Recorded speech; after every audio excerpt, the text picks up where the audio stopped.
헌법 애국주의 그리고 인간의 존엄성에 대해서 살펴보겠습니다. 헌법 애국주의의 그 원천이 어디에 있는지를 보겠습니다. 계몽주의와 보편적 이성에 대한 이야기입니다.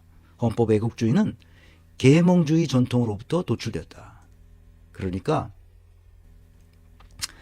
17세기 말서부터 18세기 말까지, 그러니까 영국의 명예혁명과 프랑스 혁명 그 사이가 대충 그 한 100년 되는데, 그 100년간 계몽주의 시대라고 부른다고 얘기했어요. 그런 계몽주의 전통으로부터 도출되었으며, 계몽주의는 국가 정체성이 민족적, 종교적 정체성이 아니라 보편적 이성과 보편적 인권의 가치를 중시하게 됐다. 그러니까 계몽주의의 마지막 인물이 누구냐? 칸트예요. 존 로크는 계몽주의 시작점에 있는 사람이에요. 홉스, 로크, 루소, 이 세 사람이 거의 시작하죠. 홉스와 로크로 시작되는 이 계몽주의가 칸트에서 완성이 됩니다. 칸트는 1724년에 태어나서 1804년인가? 1804년에 사망하죠. 그러니까 그런 계몽주의 철학자들의 자유주의적 정치 철학을 제공했습니다. 그래서 보편적 이성이 매우 중요하다. 모든 인간은 똑같으니까. 칸트는 1724년에 태어나서 1804년에 사망했는데, 그러니까 약 100년의 기간을 두고 이 계몽주의가 유럽 사회에 미친 영향은 어마어마하죠. 미신으로부터 떠나라는 겁니다. 아직도 김건희와 윤석열이 미신적 행동을 하고 있는 거예요. 주술적 행동을 주술적 광기에 몰려가지고 이렇게 하는 것은 아직 계몽되지 않았다는 뜻이에요. 그래서 주술적인 것이 이미 그 17세기, 18세기에 끝난 거예요. 이제 주술이 그 무슨 샤만이 나와가지고 무슨 저 사람의 운명이 어떻게 되리라고 이렇게 얘기하는 어떤 놈도 나는 본 적이 없어요. 독일에 살면서. 내 친구들하고 얘기해도 그랬고. 그런 게 있냐고. 그래, 아주 신기해. 그리고 칸트는 좀 에브겐 프리든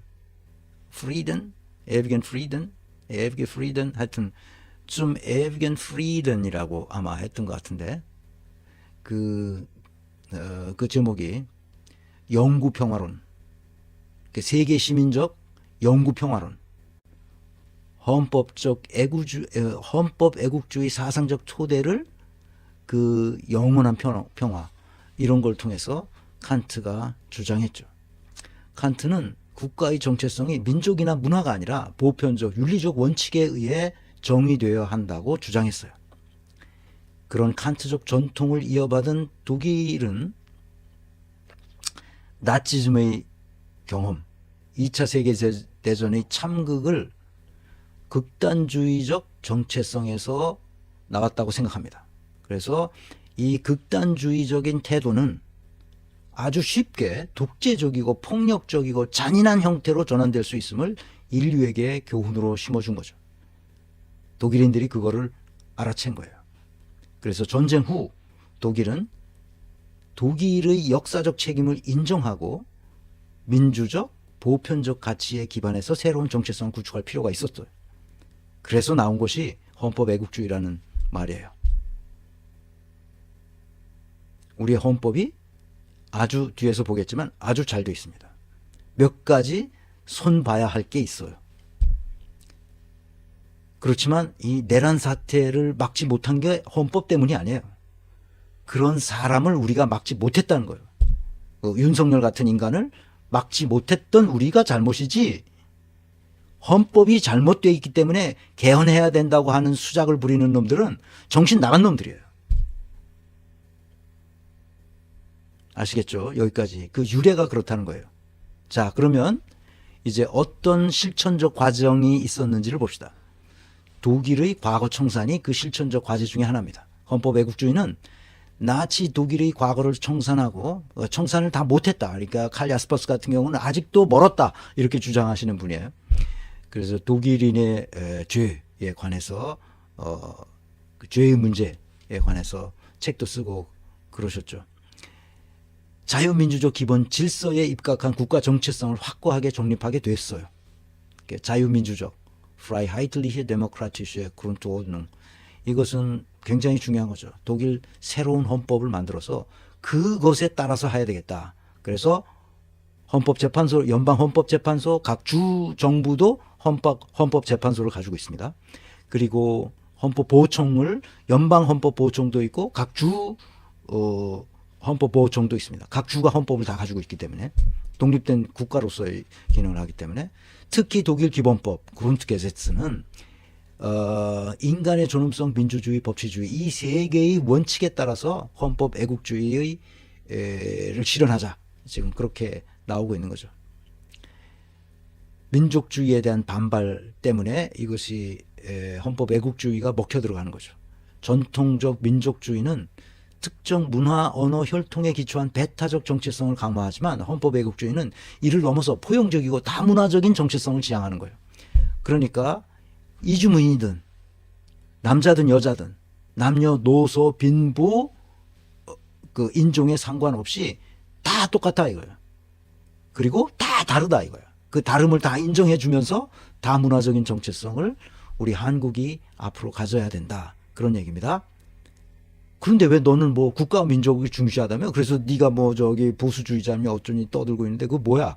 이렇게 얘기하시는 분들도 있을 수 있는데, 그 말은 독일인들에게는 통용되지 않지만 우리 한국인에게는 아직 통용됩니다.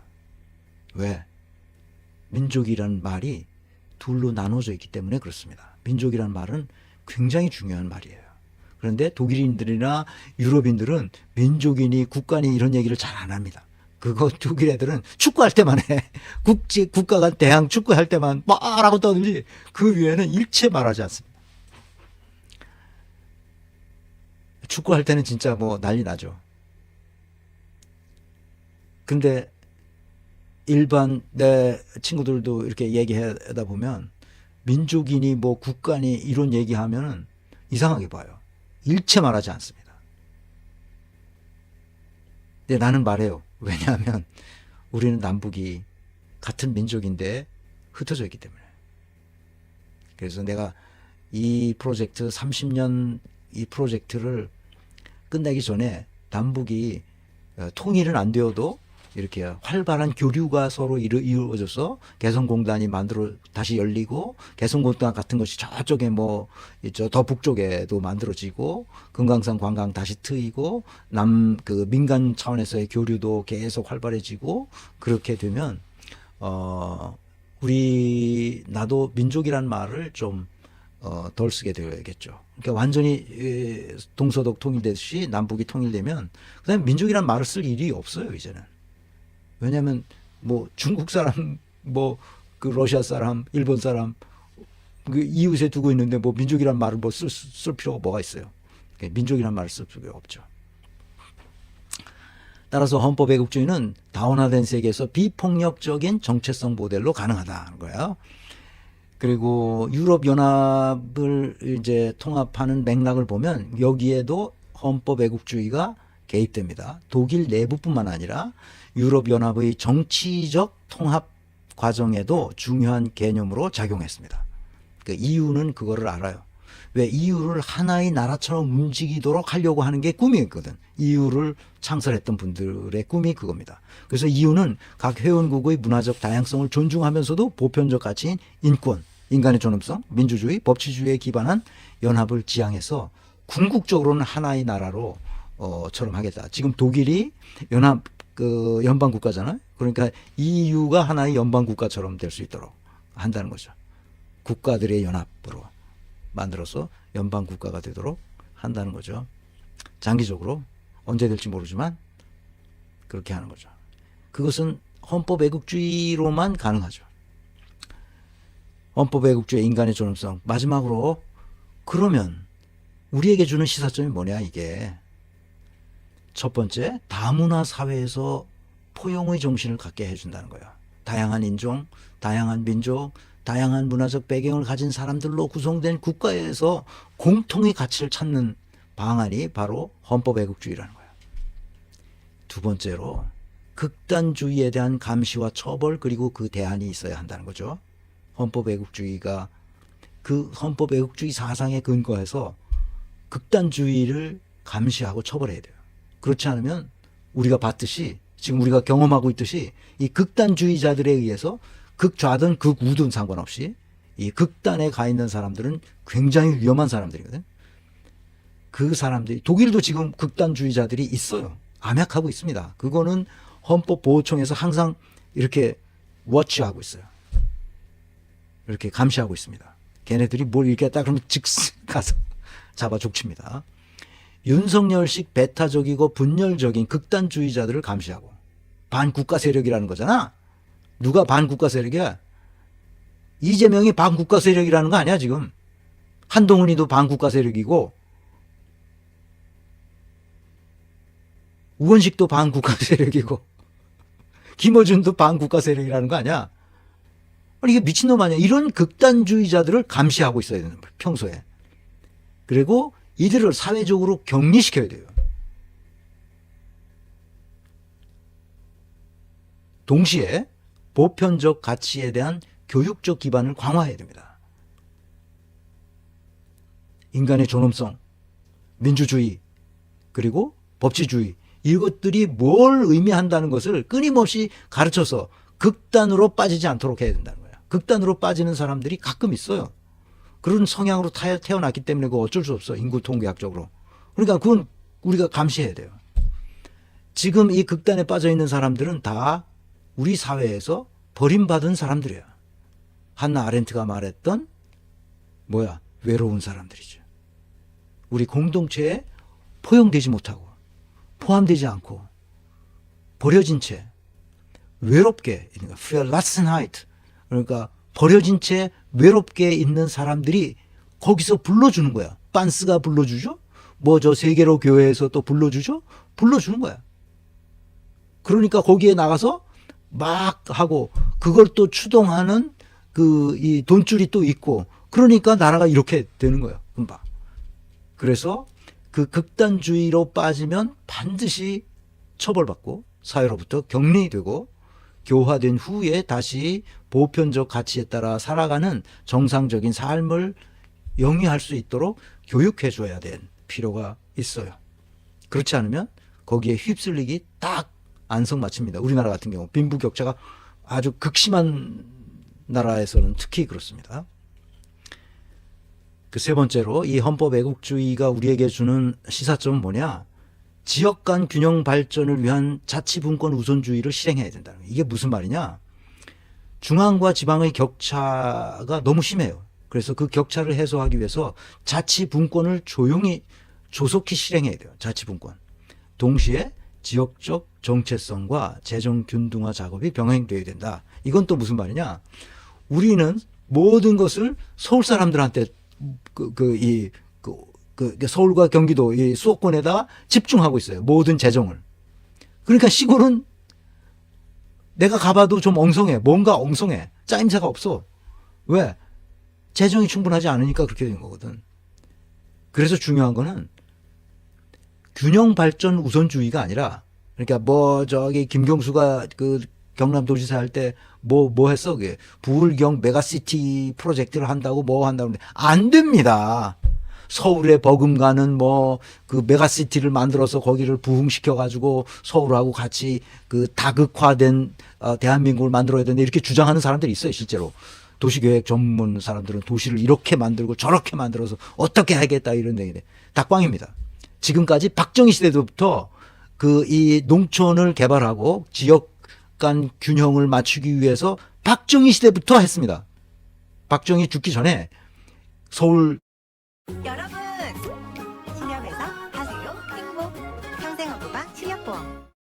지역 간 균형 발전을 할 프로젝트를 하고 그 후로도 계속 지금까지 했는데 어떻게 됐어? 지난 40년 넘게 해온 결과가 뭐야? 가면 갈수록 수도권은 비대해지고 지방은 동공화되고. 균형 발전 우선 전략은 실패한 거예요. 어떻게 해야 되느냐? 자치 분권 우선주의 전략을 해. 내가 계속 얘기하는 거야. 스위스처럼 자치 분권을 먼저 시작해. 스스로 알아서 해라. 자주자립 자치의 이 정신이 박혀 있지 않으면 항상 중앙정부에서 교부금 많이 따온 놈이 유능한 놈이라고 생각하게끔 만들어버린단 말이지. 그러니까 어디 가서 빌 붙어서 머리 숙이고 가서 샤바샤바 해가지고 거기서 돈 따오는 거, 그걸 유능하다고 생각하는 거야. 자기 스스로 자주자립 자치를 할 수 있는 힘을 길러주었을 때 거기에 각 지방의 재정을 균등화하는 작업을 통해서 해줘야 된단 말이야. 스위스처럼 독일처럼. 그러니까 균형 발전 우선주의 전략을 가지고 있는 사람들은 생각이 모자라는 거야. 인간이 어떤 종류의 재능을 가지고 태어났는지에 대해서는 감각이 없어. 무조건 지방과 서울의 격차가 있으니까 이것을 줄여야 된다. 그러니까 거기다 뭘 사업을 해가지고 뭐 어떻게 해줘야 된다. 이렇게 자꾸 줘야 된다고 생각한다. 지방에다가. 주는 게 아니라 그들 스스로 할 수 있도록 하고 그것을 어떻게 해준다? 재정을 균등화하게. 뿌려주면 돼. 알아서 해라. 그것이 바로 보충성의 원리야. subsidiarity principle. 그것은 보충해 주되 참견하지 않는 거야. 알아서 해라. 그러면 각 지역이 잘하는 지역도 있고 못하는 지역도 있을 거 아니야. 그랬을 때 서로 어떻게 얘네들은 잘하고 어떻게 얘네들은 조금 못하지? 그래서 서로 잘할 수 있는 경쟁을 해서 각 지역이 잘 살 수 있도록 해줘야 된단 말이지. 인간이 뭔지 몰라서 그래. 사람이 어떻게 태어나는지 몰라서 그래. 이 균형 발전 우선주의 전략을 쓴 사람들, 바보 같은 사람들이야. 자치 분권 우선주의라니까. 내가 이건 그렇게 생각을 했는데 그것을 학문적으로 정리하신 분이 뭐야? 아돌프 가서 교수야. 스위스의 아돌프 가서 교수가 쓴 유럽 구원으로서의 지방 자유. 그 책에서 아주 분명히 말해. 역사적으로 고증도 하고 현재 그 양반은 일찍 2차 대전 전에 쓴 책일 거야, 아마 그게. 2차 대전 후에 썼나? 하여튼 내가 그걸 보고 건강한 민주주의와 취약한 민주주의가 있다. 그래서 건강한 민주주의로 가려면 바로 지방의 자유가 그렇게 중요하다. 지방 자유 아시겠죠? 그래서 분권화되는 것이 그렇게 중요하다는 것을 다시 한번 말씀드립니다. 그래서 인간의 존엄성은 어디서 오는가? 바로 이걸 가지고 태어난단 말이에요. 우리 마음속에 이게 다 있어요. 그러니까 이거를 활용할 수 있도록 자주자립 자치의 능력을 가지고 태어났기 때문에 그렇게 하도록 돈이 없을 뿐이야. 돈을 재정 균등화 원칙을 세워가지고 나눠주면 돼. 알아서 하라. 너희들이. 그렇게 했더니 무슨 이상한 건물 또는 이상한 기념탑 무슨 이상한 뭐만 자꾸 만들어. 오세훈이 같이. 오세훈이 뭐 또 광화문에다가 뭘 만든다며? 이런 빌어먹을 놈들이 있어요. 뭐 겉만 뽀드르르하게 뭔가를 만들지 실제로 내실은 아무것도 없는 놈들이. 그러니까 그렇게 하지 말고 주민들이 어떻게 잘 살 수 있게 할지를 생각하면서 그 주민 위주의 자치를 할 수 있도록 만들어줘야 된단 말이죠. 아시겠죠? 그러니까 인간은 자신의 행위가 보편적 입법의 원리가 되도록 행동할 수 있도록 태어났단 말이에요. 그걸 가지고 있어, 내면에. 인간이 내면에는 이런 칸트가 말했던 이런 정언 명령이 내재해 있어요, 내재. 나의 자유가 타인의 자유 앞에서 멈출 수 있도록 태어났단 말이야. 존엄성의 원칙이란 타인을 나와 같은 인간으로 생각하고 그들을 목적으로 대하지, 그들을 이용해 먹겠다고 대하지 않는 마음이 우리 인간 속에 있단 말이야. 나중에 이것이 요즘 그 발달심리학자들, 진화심리학자들에 의해서 그렇다는 것이 밝혀졌잖아. 어린 아이들을 놓고 실험한 결과 인간은 그렇게 태어난다는 것을 알게 됐어요. 왜? 진화의 압력 때문에 그렇게 된 거야. 그런 사람만이 살아남지, 윤석열 같은 인간은 그 공동체에서, 그 마을에서 퇴출시킨단 말이야. 격리시키거든. 그런 다음은 살아남지 못하는 거예요. 그러니까 이 보편성의 원칙, 자율성의 원칙, 존엄성의 원칙과 같은 이러한 위대한 가르침을 우리 마음속에 깊이 심고 그 깊이 심겨진 그것을 가지고 우리가 살아가면 돼요. 그것이 바로 뭐야? 내가 항상 얘기했던 영혼이 있는 사람들이란 말이야. 생명이 있는 거지 거기에. 사람으로서의 생명, 사람으로서의 영혼. 영혼이 없으면 뭐야? 좀비 같은 인간이 되잖아. 내가 그래서 이번에 국회 국정조사나 하고 또 헌재에 나가서 증인으로 나온 군인들이 대답하는 걸 보고, 다는 아니지만 군인들 상당 부분이 이렇게 훈련됐구나 하는 것을 알고 너무 가슴이 아팠어요. 한국 사회가 군인은 사람이 아니라 로봇 같은 물건처럼 만들어야 한다고 착각하고 있는 건 아닐까? 그런 생각을 했어요. 명령을 하면 그걸 따라야 된다고 생각하도록 훈련돼 있단 말이야. 미쳤죠? 군인도 사람이거든. 사람은 사람이게 되는 원칙이 있어요. 그 원칙을 무시하고 너는 사람이 아니야, 너는 내 명령에 따라야 돼, 로봇처럼 움직이는, 뭐야 이게? 휴머노이드야? 이 육사에서 뭘 가르치는지 모르겠는데 별을 단 놈들이 한결같이 휴머노이드처럼 행동하는 거야. 이런. 그러니까 이게 교육이 근본적으로 잘못됐다는 거예요. 그래서 이렇게 생각해요. 우리 사회는 지금 군인들에게 상관의 명령에 무조건 따라야 한다고 세뇌시키는 것 같아요. 잘못된 인간, 즉 불법적이고도 불합리한 명령도 서슴없이 따라야 하는 영혼 없는 인간을 만들고 있어요. 되게 위험한 거죠. 이거 굉장히 위험한 겁니다. 별을 3개씩이나 단 놈들이 무엇이 옳고 그른지를 분간을 못하고 있단 말이야 지금. 이게 말이 되는 소리입니까? 뭐 제한됩니다. 뭘 제한되긴. 지가 한 행동을 말하라는데 제한됩니다. 아니 무슨 로봇이야?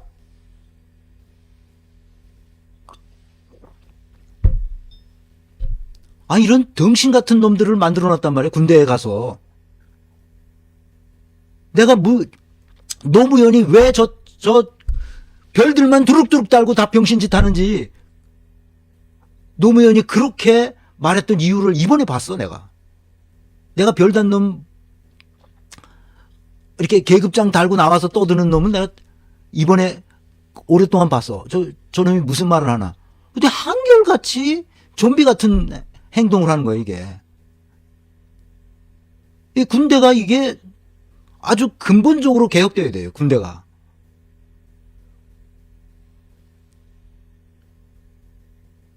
군인이라고 해서 특별하지 않아요. 착각하면 안 됩니다. 그래서 독일은 군인은 제복 입은 시민일 뿐이다. 시민과 똑같은데 다만 제복을 입었을 뿐이다. 자기가 속한 조직은 특수하다고 생각하는 사람들을 나는 많이 만났어요. 군대는 특수하다. 특수하긴 뭐가 개뿔이나 특수해 군대가. 내가 인천국제공항 컨설팅을 했어요. 거기 갔더니 직원들이 이게 공항은 특수합니다. 내가 하도 그 말을 많이 들어서 가는 데마다 그 말을 들어. 자기네 회사는 특수하대. 삼성전자, 반도체, DC 그룹에 가서 강의하는데 쉬는 시간에 와서 자기네 회사는 반도체 만드는 특수한 라인들이 있어서 특수하다는 거야. 내가 강원도 태백 탄광회사에 가서 그 탄광 막장까지 내가 이 작업복 입고 같이 광부들하고 같이 들어가서 봤어요. 자기네가 하는 일은 특수하다는 거야. 저쪽 거제도에 대우조선 해양에 가서 그 컨설팅 교육하고 그러는데 자기네 우리나라에서 그 잠수함 만드는 게 유일해서 그 대우조선 해양만이 유일해요. 그래서 거기서 잠수함도 만들고 그래가지고 자기네 회사는 특수하다는 거야. 다 특수해. 근데 다 알아. 그런데 인사조직론에서는 특수한 게 하나도 없어요. 대통령도 특수하지 않습니다. 어떤 것도 특수하지 않아요. 다 똑같습니다. 뭐가 똑같느냐? 자신의 직무 범위 내에 있는 것이고 그 모든 것은 그 직무 담당자가 직무의 범위 내에서 행동하는 겁니다. 군인은 군인으로서의 자기 직무 범위가 있어요. 모든 직무에는 세 종류의 임무가 부여됩니다. 반드시 해야 될 것, 첫 번째. 두 번째는 절대로 해서는 안 되는 것. 세 번째는 해도 되고 안 해도 되는데 하면 좋은 것. 이 세 가지가 있습니다. 군인이 특수해요?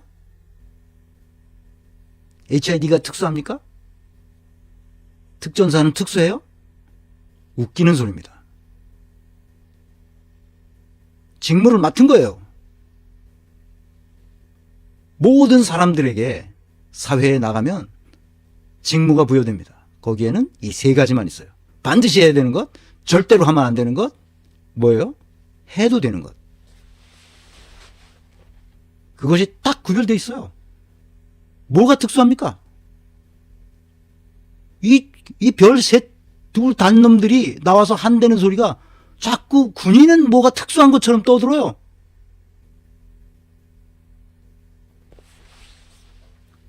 아니, 대통령 직무 담당자인 윤석열이 이놈은 자기는 제왕인 줄 알아요. 제왕인 줄 알아. 그 지 멋대로 할 수 있다고 생각해. 자기가 계엄을 내는 거는 통치권의 일부라는 거야. 자기가 직무를 담당하고 있는 사람이라는 생각을 못해, 이놈은. 인사조직은 보편적이에요. 어디나 어느 조직이나 가정에도 통용되고 기업에도 통용되고 시민단체도 통용되고 국가조직에도 통용됩니다. 관세청에도 검찰에도 시민단체에도 인사조직은 통용됩니다. 똑같아요. 군인이 특별하지 않습니다. 착각하면 안 됩니다. 그래서 내 이 강의를 이 군인들도 다 볼 수 있도록 퍼날라 주시면 좋겠습니다. 너무 내가 와서 헌재와 그 국정조사에 와서 답하는 걸 보고 너무 한심한 거예요. 육사에서 이놈들이 뭘 가르쳤어 도대체가. 나라가 빌어먹을 수밖에 없게 된 거야 지금 이게. 전부 고위층에 올라가면 다 그 짓을 하고 있어요. 특별하다고 생각하는 거야. 최상목이 이놈도 자기가 대통령 권한 대행을 맡으니 자기 특별하다고 생각하는 거야. 방탄차 타고 다니고. 등신 같은 새끼들.